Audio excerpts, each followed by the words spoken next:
بسم آبن ወልድን መንፈስ ቅዱስን ሓደ ኣምላኽ ኣሜን።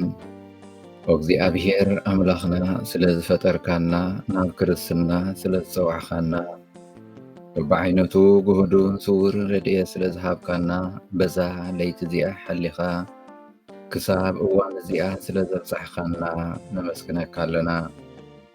እጎይታ በዛ መዓልቲ እዚኣ ክሕዝነካ ካብ ዝኽእል ኩሉ ሓሊኻ በቲ ዓብዪ ሕያውነትካን ምሕረትካን ንዓኻ ብዝሕጉዝ ጽቡቕ ግብሪ ጥራይ ከም ንርከብ ትገብረና ምእንቲ ናይ ፍቕሪ ወድኻ መድሓኒና ኢየሱስ ክርስቶስ ትሩፋት ናይታ ኣደ ወድኻ ድንግል ማርያም ጸሎትን ናይ ሓለውትና ኩሉ መላእኽቲ ኣማልድነትን ስጋ ዝደበሰ ዘለኣለሙ ቃልካ ዝመሃረና ጸሎት እናደገምና ናባኻ ንቐርብ ኣሎና።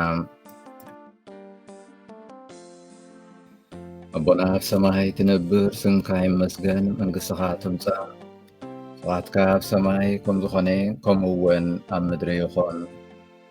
መግቢ ዕለትና ሎሚ ሃበና፣ ዝበደልናካ ቅረበለልና፣ ንሕና እውን ዝበደሉና ይቕረ ከም እንብል ኣብ ፈተና ይተእትወና ካብ ክፉእ ኣድሕነና። ከመይ መንግሥትን ሓይልን ክብርን ንዘለዓለም ናትካ እዩ ኣሜን። ሰላም ንዓኺ ኦ ማርያም ጸጋ ዝመልአኪ እግዚኣብሔር ምሳኺ እዩ። እንካብ ኣንስቲ ዝተባረኪ ኢኺ ናይ ከርሰ ፍረ ኢየሱስ ከዓ ዝተባረኸ እዩ። ኦ ቅድስቲ ማርያም ኣደ ኣምላኽ ለምንልና ንዓናን ንሃጣን ብሕጂን ብጊዜ ሞትናን ኣሜን። እንካብ ወንጌል ማቴዎስ ምዕራፍ 9 ካብ 27 ስጋብ 31 ኢየሱስ ካብኡ ምስ ሓለፈ ክልተ ዕውራት ዓዊሎም ኦ ወዲ ዳዊት መሓረና እናበሉ ሰዓብዎም። ናብ ቤት ምስ ኣተወ እቶም ዕውራት ናብኡ መፁ። ኢየሱስ ድማ እዚ ክገብር ከም ዝኽእል ዶ ተኣምኑ ኢኹም በሎም። ንሳቶም ከዓ እወ ጎይታ በልዎም። ንሱ ድማ ከም እምነትኩም ይኹነልኩም እናበለ ኣዒንቶም ተንከዮም። ኣዒንቶም ከዓ ተኸፍታ። ኢየሱስ ድማ ሓደ እኳ ከይፈልጥ ተጠንቀቑ እናበለ ብጽኑዕ ኣሰምዓሎም። ንሳቶም ግና ወፂኦም ኣብ ኩላታ ሃገር ዝንኡ ዘርጉሑ። ዝኸበርኩም ኣሕዋትን ኣሓትን ኣብዚ ናይ ሎሚ ቃል ወንጌል እምበኣር መድሓኒና ኢየሱስ ክርስቶስ ካብ ቤት መራሒ ቤት ጸሎት ኣይሁድ ምስ ወፀ ኣብ መገዲ ክኸይድ እንከሎ ክልተ ዕውራት ብሃንደበት ኣብ መንገዱ ይረኽብዎም። ድምፆም ዓው ኣቢሎም ከምቲ ዝሰማዕናዮ ከዓ ኦ ወዲ ዳዊት መሓረና እናበሉ እግዚኣብሔር ኣምላክ ክርስቶስ ጎይታ ምሕረት ክህቦም ይልምኑ። እቶም ዓይነ ስውራን ከዓ ደዲሕርኡ ናብቲ ንሱ ዝኣተወላ ቤት ይመፁ። ገዲፉና ኸይዱ ኣይደንገጸልናን ግድና ኣይገበረን ኢሎም ተስፋ ኣይቈረጹን። እንታይ ደኣ ብተስፋ ምሕረቱን ፈውሱን ክህቦም ደዲሕርኡ ናብ ዝኸዶን ናብ ዝኣተወን እናሰዓቡ ክፍውሶም እልምንዎም። መጀመርታ ንሕና ንኢየሱስ ኣብ ህይወትና ስልጣን ምልክን ሓይልን ክእለትን ከም ዘለዎ ንኣምን ዶ? ንዘለና ስጋውን መንፈሳውን ሕማም ጸገምናን መንፈሳዊ ቅልስናን ክፍውሰና ናብ ኢየሱስ ዶ ብእምነት ንመጽእ? ናብቲ ኢየሱስ ዘለዎ ቅዱስ ስፍራ እናኸድና ክምሕረና ክፍውሰናን ክሰምዓናን ብትሕትና ብእምነት ንልምኖ ንደልየ ዶ? ምኽንያቱ ባሕሊ ጎይታና ኢየሱስ ክርስቶስ ድለዩ ክትረኽቡ ካሕኩሑ ክራሓወልኩም ለምኑ ክወሃበኩም ስለ ዝበለና፣ ስለዚ ኣብ መዓልታዊ ህይወትና ኦ ወዲ ዳዊት መሓረና እናበልና ክንልምኖ ክንደልዮ የድሊ። እዞም ክልተ ዓይነ ስውራን ናብቲ ኢየሱስ ዘለዎ እናኸዱ እዮም ሃሰስ ክብልዎ ዝተረኽቡ። ድምፆም ኣልዒሎም ከዓ እምነት ብዝመልኦ ልመና ኦ ወዲ ዳዊት መሓረና እናበሉ ምሕረት ክቕበሉ ለመኑ። መልሲ ከይሃቦም ከዓ ናብ ሓደ ገዛ ይኣቱ። ንዓና ኸ ፍቁር ዝፈቐርኩም ኣሕዋትን ሓትን እግዚኣብሔር ኣምላኽ ኣብ ዝለመናዮ እቲ ዝደለናዮ መገዲ መልሲ ምስ ዘይሂበና ተስፋ ቆሪፅና ዶ ንድሕሪት ንምለስ ወይስ ከምዞም ተስፋ ከይቆረፁ ወዲ ዳዊት መሓረና እናበሉ ደድሕሪኡ ዝሰዓቦ ንስዕብ? ስለዚ ኢየሱስ ነቲ ኩሉ ንሓቶን ንልሙኖን ሎሚ ንዓና እውን ነዛ ሕቶ እዚኣ የቕርበልና ኣሎ። እዚ ክገብር ከም ዝኽእል ዶ ተኣምኑ ኢኹም?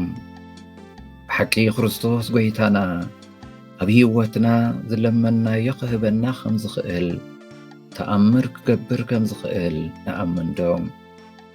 እቲ ኩሉ ንልሙኖ ኢየሱስ ከም ዝገብረልና ኣሚንና ኣብኡ ንዓኡ ጥራይ ዝገደፍናዮ ነገር ኣሎ ዶ? ኢየሱስ እምበኣር ንናይ ተግባር እዩ እዚ ከም ዝገብረልኩም ተኣምኑ ዶ ዝብሎም ዘሎ?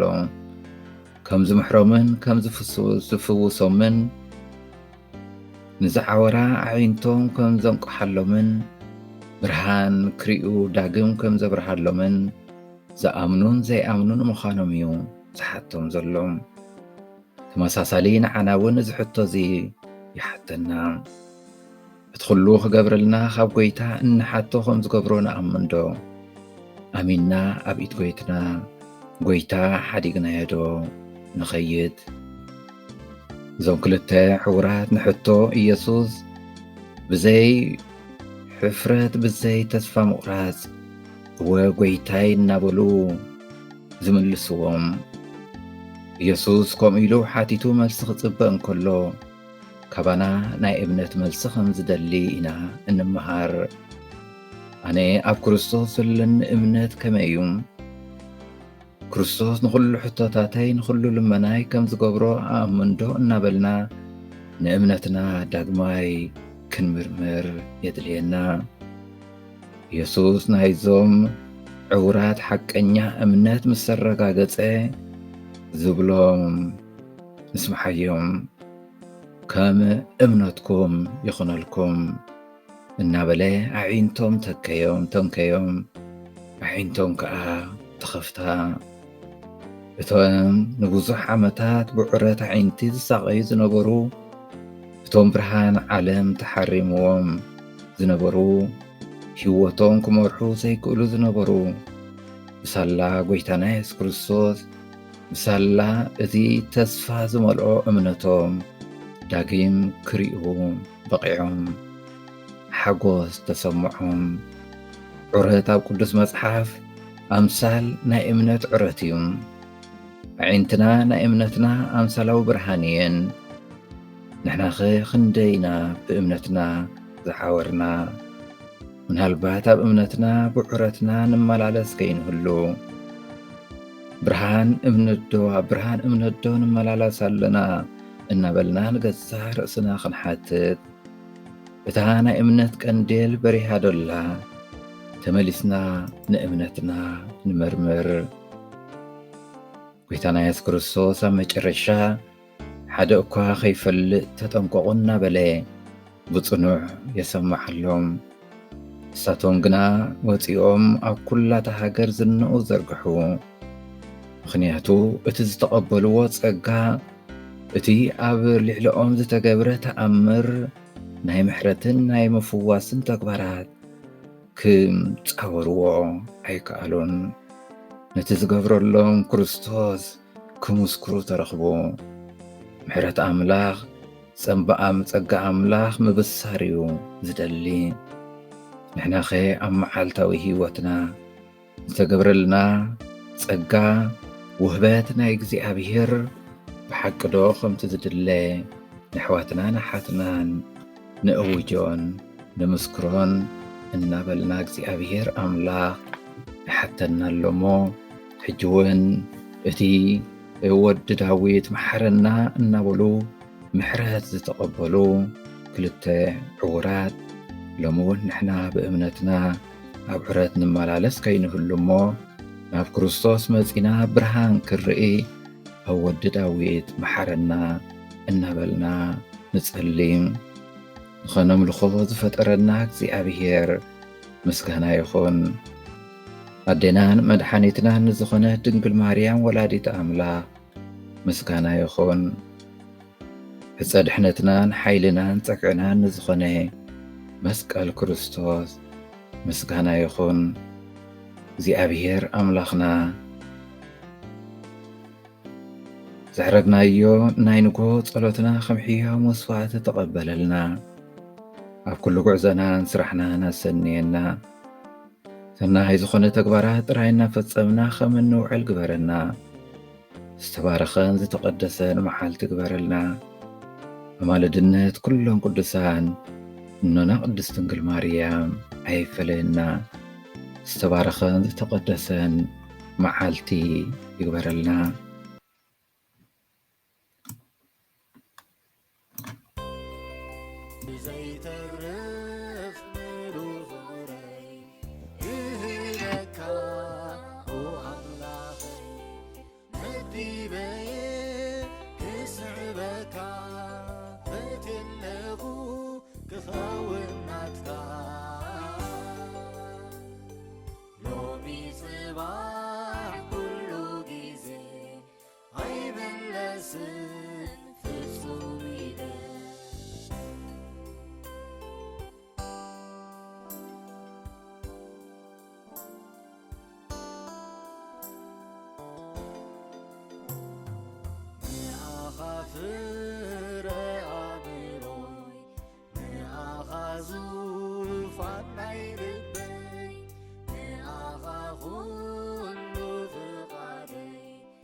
لوني أنا بيني نبوسيه بخم حيري مرحن نحيس كابيدي بساب زوي بمنجدي مدي بيه كسعبك فتن لخو كغوّن أكثر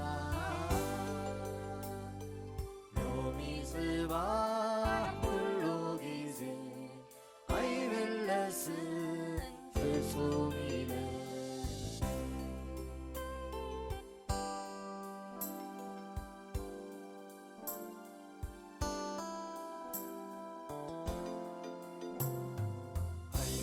አይፈልጥን አይመጻኢ ሓጎስ ይኹን ወይስ ጓሂ ስዕበካ ኩሉ ጊዜ ናብትብለኒ ተኣሚነ መዲበየ ክስዕበካ ፈትለኹ ክኸውን ናትካ